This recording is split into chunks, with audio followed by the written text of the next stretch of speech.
మనని అర్థం చేసుకోలేని వాళ్ళు మన పక్కన 1000 మంది కాదు, 1,000,000 మంది ఉన్నా మనకు ఉపయోగం లేదు.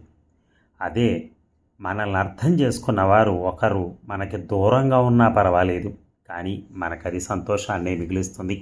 ఎందుకంటే ఆ మనిషికి మనం అంటే ఏమిటో తెలుసు.